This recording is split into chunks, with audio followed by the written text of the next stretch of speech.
Cauchy अनुक्रम की बात हमने शुरू की थी और उसको परिभाषित करने के बाद हमने उसके एक दो उदाहरण देखे, लेकिन बीच में एक अलग प्रश्न आ गया जिसमें कि अनुक्रम का प्रयोग हो रहा था। तो हमने पिछला वीडियो कौशी अनुक्रम को आगे बढ़ाते हुए नहीं बनाया, बल्कि इस प्रश्न को हल करने के लिए बनाया। आज हम कौशी अनुक्रम की बात को आगे बढ़ाएंगे। तो एक बार हम ध्यान कर लेते हैं कि कौशी अनुक्रम क्या होता है। तो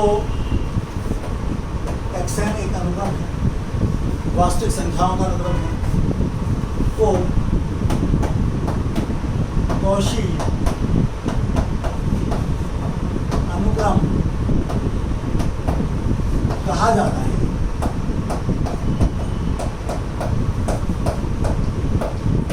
यदि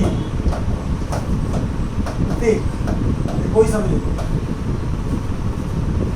एप्सिलॉन ग्रेटर देन 0 के लिए m नॉट जो कि एप्सिलॉन पर निर्भर है, एप्सिलॉन को चेंज करने से ये भी चेंज का अस्तित्व है,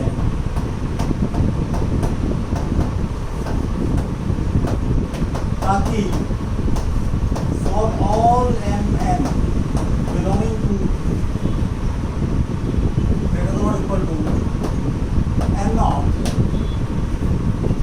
और m और n कैसे हैं? खुद धन पूर्णांक संख्याएं हैं।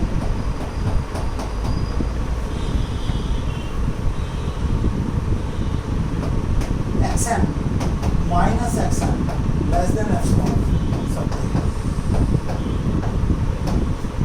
ये हमने इसकी परिभाषा दी थी कि हर एक एप्सिलॉन के लिए एक m नॉट हमें मिल जाएगा, तो उसके बाद के इसमें भी सफिक्स m और n वाले इस सीक्वेंस के अवयव हैं, उनके लिए ऐसा होगा कि ये लेस देन एप्सिलॉन।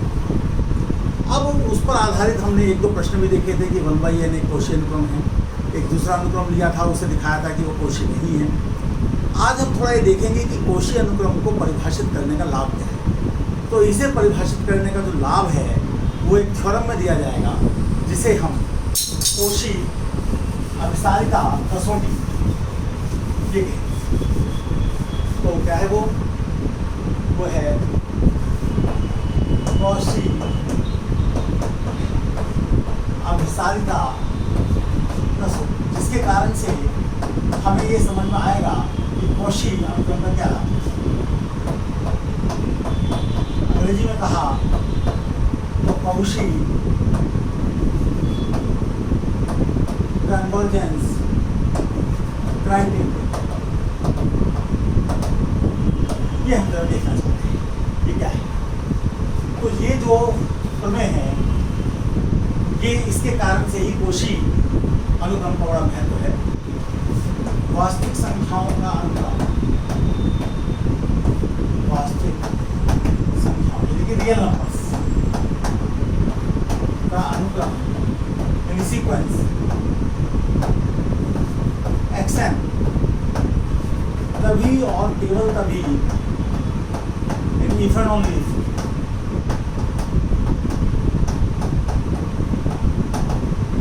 अभिसारी है यानी कन्वर्जेंट,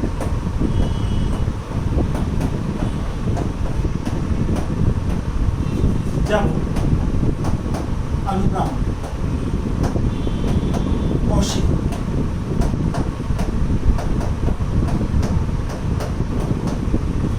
तो ये हमें देखना है कि यदि हम इस अनुक्रम को अभिसारी मानते हैं तो हम दिखा सकते हैं कि यह अनुक्रम कौशी अनुक्रम है, और यदि कोई अनुक्रम कौशी अनुक्रम है तो वह अभिसारी है। तो ये प्रमेय अपने में काफ़ी महत्वपूर्ण है, इसको थोड़ा हम देखें।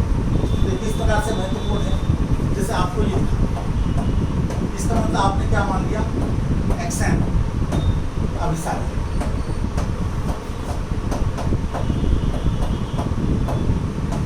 ये दिया है, दिखाना है कि कौशी के अनुक्रम कौशी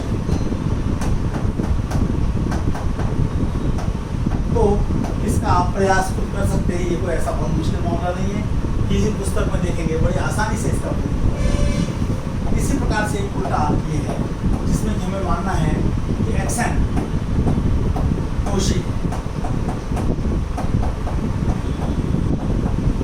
इससे हमको पहुंचना है कि xn अभिसारी। तो ऐसा करने के लिए बीच में एक स्टेप हम लाते हैं, xn परिबद्ध, यानी अगर ये कोशी है तो ये परिबद्ध यानी बाउंडेड है, और जब बाउंडेड है तो जो बोल्जानो-रिस्टास थ्योरम है उससे हम ये कह सकते हैं कि इसकी एक पूर्वानुक्रम, एक सबसीक्वेंस एग्जिस्ट करेगी जो कि कन्वर्ज करेगी, और वो मान लीजिए एक्स स्टार को कन्वर्ज करती है, तो फिर हम ये दिखा देंगे कि xn नाम की जो कोशी सीक्वेंस है वो भी एक्स स्टार को कन्वर्ज करती है, अर्थात वह अभिसारी। तो हम ना केवल उसे ये बताएंगे कि वो अभिसारी है, बल्कि वो किस पॉइंट पर अभिसारित हो रही है, कन्वर्ज कर रही है, वो भी हम बता सकेंगे। तो ये जो कोशी अभिसारिता कसौटी प्रमेय है, यह हमें इस बात का पूरा एक मौका देती है कि हम इस बात का लाभ उठा सकें यदि कोई सीक्वेंस कोशी है।